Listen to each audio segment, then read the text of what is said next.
It's also interesting because we remember some of these people that were pro-Russian from the start back in February 2022 when you had this large military buildup on the borders of Ukraine.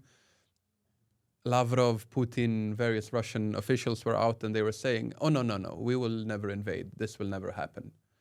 And all the pro-Russians online, they were saying anybody who suggests that Russia is about to invade is crazy and is lying and so on. And then, of course, Russia invaded. And for the first few days, these people were quite quiet about this thing. But now lately, it feels like they're coming back again and they are just saying that you can trust Russia. You can, the Russians, they don't lie, they are truthful. While the people in the West, the Western leaders, they've made biolabs with mosquitoes and birds that are flying into Russia and so on. Do you feel that these people that claim that you can believe the Russians when they say something, is it because they themselves are fooled by Russia, or they just have this money interest that you mentioned earlier? I think it's both. I mean, people in politics, people tend to have pretty bad memory in general. For example, if you have elections, politicians make a lot of promises, and then when they get elected, those are often forgotten. But people tend to have a short kind of memory in this type of stuff. And of course, it's the money too. They want the gas, they want the oil, they want things to go back to as they were. Business as usual. Yes, they want the raw materials. I mean, you need them for Teslas, you need them for SpaceX rockets. So you kind of want to go back to the old times when Russia could basically do the small conflicts in some areas, but it wouldn't really invoke any kind of big reaction in anybody. And when it comes to this information warfare, we've discussed the people on the opposing side, so to say, but those who support Ukraine, you naturally have the Ukrainians themselves that they are investing a lot in trying to reach the world with information from Ukraine. But you also have various collectives. You have, for example, this North Atlantic Fella organization, or NAFO, that was very active, especially in the first weeks of the war. But you also have various OSINT communities that they investigate various Russian claims, where a missile came from, for example. And there are these wider networks that are supporting Ukraine as well. Do you think that they have been doing a good job in this war, or there is more that can be improved on? I watched the interview you did with Kate, and I think she said the same thing, that NAFO has been extremely valuable asset in fighting Russian disinformation, because it fights fire with fire. It basically uses the same high volume approach, but it ridicules the messenger. So if you have Russian embassy tweeting something that's obviously a lie, NAFO or NAFO activists will flood the comments with ridiculous. They will ridicule the messenger, because that's the only way to counter this high volume approach of Russian propaganda. You do the fact checking later, but first you have to. It's like the tourniquet. You get a shot in the leg, you put the tourniquet in, and then you do the surgery later.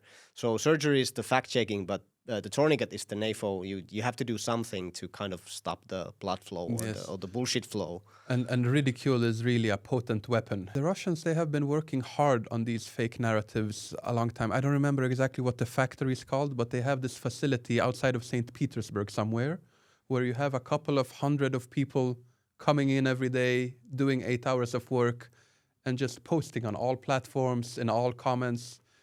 I'm not sure what it's called now. Internet Research Agency? Maybe it could be. So that was originally Prigozhin's outlet. So it was IRA, Internet Research Agency. It was in St. Petersburg, and then it became, I think, Lakta because it was in a skyscraper.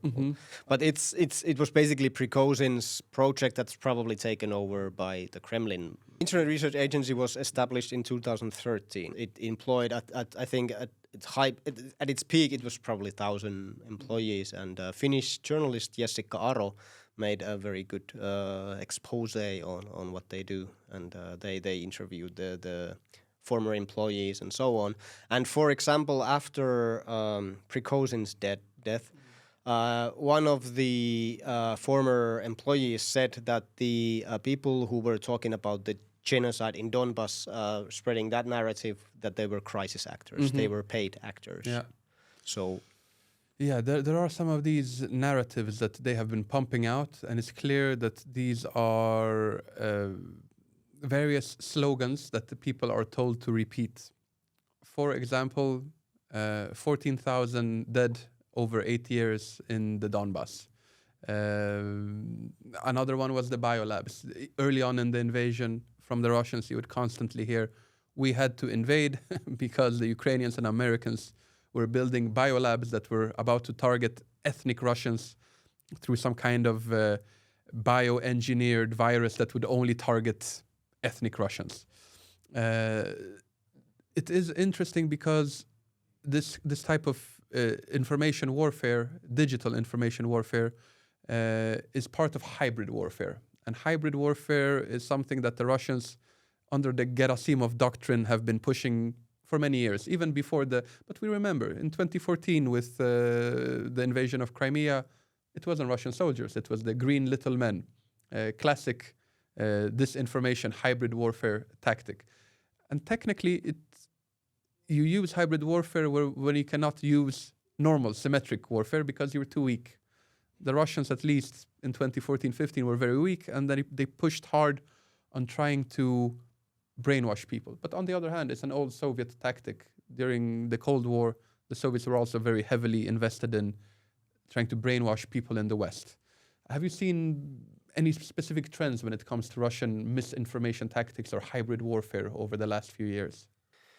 I mean, if we look at the 2014, this time period in general, there was a lot of, I mean, what the Russians had, they had money. They had a lot of money, so they pushed quite a bit of money to these separatist movements in Odessa, in Kharkiv.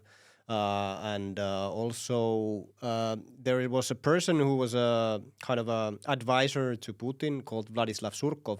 The grey eminence of the Kremlin. Or the puppet master or whatever. He has a lot of names because what he did was genius. We have to admit as much that he was a genius in a sense, but he was also micromanaging the whole these republic in Donbass, Luhansk, these fake republics, and he was also like micromanaging them on a really low level, like what kind of furniture do you get to the embassy and this kind of stuff, trying to make the whole thing look credible, like these are actual republics that want to be independent, and he was doing all the controlling from the Kremlin. And then there was Sergei Glazeyev, who was funding these separatist movements in Odessa and in Kharkiv, as I mentioned earlier. And there was money involved, of course. And you had the Titushka, the Russian, what would you call them? Paid rioters, paid criminals. Yeah. So we're attacking these pro-Maidan demonstrations. Yeah, extremely violent thugs. Yeah.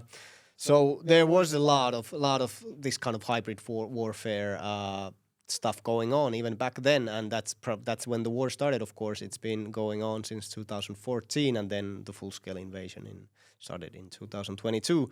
But I mean, they've used this hybrid warfare, this Gerasimov doctrine, for a long time, and it works. I mean, if Gerasimov is a terrible leader in war, like probably the worst war in Russia. Maybe I could do better, but the Gerasimov doctrine is quite genius. Also, we have to give credit for that.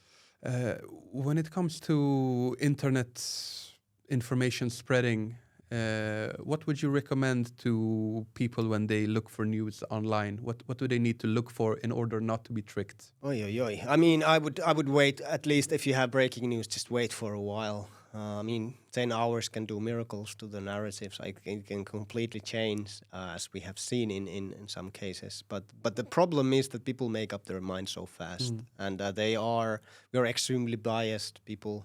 We tend to kind of lean to the narrative that supports our worldview. We have our own echo chamber. Exactly, and we are in these information bubbles where it's very difficult to penetrate the different or the, like, I don't know, the perspective that's against our own.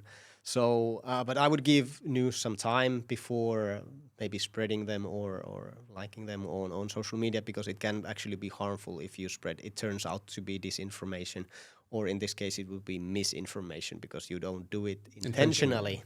So disinformation is when you have this intent. Okay, I know that this is false, but I'll still spread it because for reasons. But yeah, give news some time, and I also would suggest people to kind of detach themselves from social media altogether for a while, because this is where the real things happen. We and this kind of human touch, human communication and interaction, we miss that when we just read text, walls of text. So, and maybe a final question here. Where do you think the war in Ukraine is going? If you look at the general attitudes among people, does Ukraine still have support among the wider West? So what we need now is support from the states, from the individual countries, because people are drawn to trends. We have to admit it. Like as soon as so we remember COVID was a big thing. After the full-scale invasion, it wasn't a thing anymore, like at all. Nobody talked about COVID-19 anymore, or vaccines or whatever. Some tried, but nobody cared. And now it might be like this Hamas-Israel situation, or the situation in the Middle East is taking a lot of attention from Ukraine. But we still have to rely on these democratic Western countries to keep their support, even though it's not the hot topic anymore. We still have to support Ukraine until they win, because they will win. It's just a matter of time. And how can we make this win easier for them is to help them with whatever they need, like send them basically what they need to win the war. That sounds like a good conclusion for the podcast. Send Ukraine whatever they need to win the war. They are fighting for all of us, especially for us who live in countries right next to Russia. Pekka, thank you very much for coming on, and we hope to have you back soon again. Yes, this was great. Thank you. Thank you.